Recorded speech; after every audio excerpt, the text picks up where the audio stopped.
مزاحم نشو دیگه. آبجی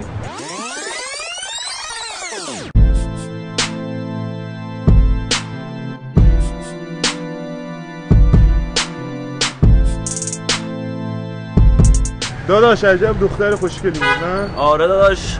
خانم عروس ننم میشی؟ خانم وایسا دیگه ازدواجم درد گرفت. مزاحم نشو دیگه. آبجی اینجا چیکار میکنی؟ مگه نرفتی تو خونه مامان اینا؟ آره اومده بودم بهت سر بزنم. پس چرا اینجا وایسادی؟ بیا بریم داخل کافه. بیا.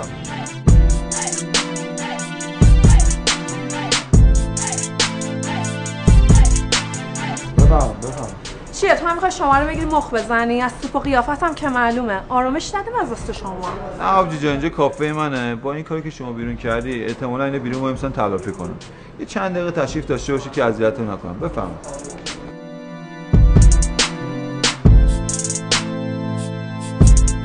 خانم بفرمایید. دستتون درد نکنه. آقا ممنونم بابت کمکتون. خواهش میکنم خانم. همه که مثل هم نیستن. منم متأهلم. نیت بدی هم نداشتم.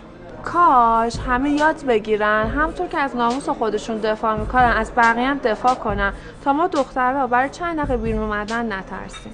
مرسی و ببخشید قضاوتتون کردم. کافتون هم خیلی قشنگه.